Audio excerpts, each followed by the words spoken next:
Hi friends, എല്ലാ കൂട്ടുകാർക്കും ആലയം കിച്ചണിലെ പുതിയൊരു വീഡിയോയിലേക്ക് സ്വാഗതം. നമുക്കിന്ന് വളരെ ടേസ്റ്റി ആയിട്ടുള്ള ഒരു തോരൻ റെസിപ്പിയാണ്. ഇതൊരു പപ്പായയാണേ. ഇത് നമുക്ക് രണ്ടായി പീസ് ചെയ്തിട്ടുണ്ട്. ഇതിൽ ഒരു പീസാണ് നമ്മളിപ്പോൾ എടുക്കുന്നത്. ഇതിൻ്റെ പുറമേയുള്ള തൊലിയെല്ലാം ചെത്തി വൃത്തിയാക്കി ക്ലീൻ ചെയ്ത് എടുത്തിട്ടുണ്ട്.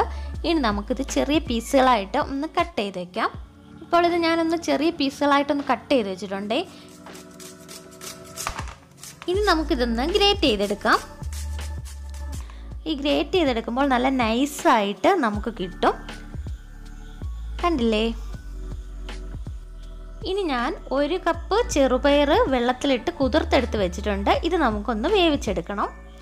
ഇനി ഒരു പാത്രം ചൂടാക്കിയിട്ട് ഇതിലേക്ക് ഒരു 2 ടേബിൾ സ്പൂൺ വെളിച്ചെണ്ണ ഒഴിച്ചു കൊടുത്തിട്ടുണ്ട്. വെളിച്ചെണ്ണ ചൂടായപ്പോഴത്തേക്ക് 1/4 ടീസ്പൂൺ കടുകും 2 ചുമന്നുള്ളിയും വറ്റൽമുളകും കറിവേപ്പിലയും കൂടി ഇട്ടൊന്ന് കടുക് വറുത്തെടുക്കാം. ഇതൊന്ന് ഫ്രൈ ആയി കിട്ടിയിട്ടുണ്ട്. ഇനി നമുക്ക് നമ്മൾ നേരത്തെ ഗ്രേറ്റ് ചെയ്ത് വെച്ചിട്ടുള്ള നമ്മുടെ പപ്പായ ഇതിലേക്ക് ചേർത്ത് കൊടുക്കാം. ഇപ്പോൾ ഈ പപ്പായ എല്ലാം ചേർത്ത് കൊടുത്തിട്ടുണ്ട്. ഇനി ഇതെല്ലാം കൂടെ ഒന്ന് മിക്സ് ചെയ്തെടുക്കാം. ഇപ്പോൾ ഇതെല്ലാം കൂടെ ഒന്ന് മിക്സ് ചെയ്തെടുത്തിട്ടുണ്ട്. ഇനി നമുക്ക് ഇതൊന്ന് അടച്ചു വെച്ച് ഒരു 5 മിനിറ്റ് ഒന്ന് വേവിച്ചെടുക്കണം. ഒരു മീഡിയം ഫ്ലെയിമിലിട്ട്. ഇനി നമുക്ക് ഇതിനാവശ്യമായുള്ള അരപ്പ് തയ്യാറാക്കാം. അതിനായി 1/4 ടീസ്പൂൺ മഞ്ഞൾപ്പൊടി, അരമുറി തേങ്ങ, 6 വെളുത്തുള്ളി, 1/4 ടീസ്പൂൺ ജീരകം, പച്ചമുളക്, കറിവേപ്പില.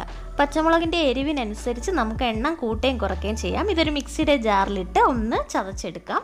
ഇപ്പോൾ നമ്മുടെ പയർ ഇവിടെ വെന്ത് കിട്ടിയിട്ടുണ്ട്. ഇപ്പോൾ ഒരു 5 മിനിറ്റ് കഴിഞ്ഞിട്ടുണ്ട്. നമുക്കിതൊന്ന് തുറന്ന് നോക്കാം. നമ്മുടെ പപ്പായ ഇവിടെ നന്നായി വെന്ത് കിട്ടിയിട്ടുണ്ട്.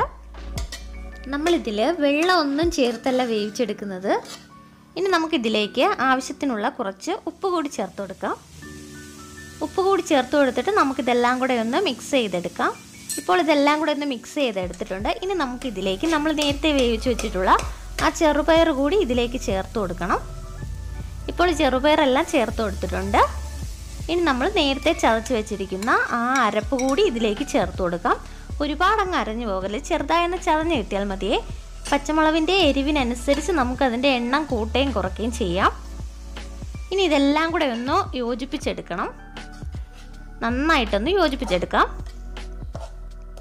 ഇനി നമുക്കിതൊന്ന് തട്ടിപ്പൊത്തി ഒന്ന് അടച്ച് വെച്ച് 2 മിനിറ്റും കൂടെ ഒന്ന് അടച്ച് വയ്ക്കണം. ഇപ്പോൾ 2 മിനിറ്റ് കഴിഞ്ഞിട്ടുണ്ട്. നമ്മുടെ തോരൻ ഇവിടെ റെഡി ആയിട്ടുണ്ട്.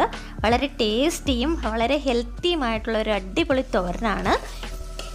എല്ലാവരും ഇതൊന്ന് ട്രൈ ചെയ്ത് നോക്കണേ. ഈ വീഡിയോ ഇഷ്ടപ്പെടുകയാണെങ്കിൽ ഒന്ന് ലൈക്ക് ചെയ്യണേ. ആദ്യമായി കാണുന്ന കൂട്ടുകാരാണെങ്കിൽ ഒന്ന് സബ്സ്ക്രൈബ് ചെയ്ത് സപ്പോർട്ട് ചെയ്യണേ. ഇനി ഒരു പുതിയൊരു വീഡിയോയുമായി വരുന്നത് വരെ എല്ലാവർക്കും താങ്ക് യു.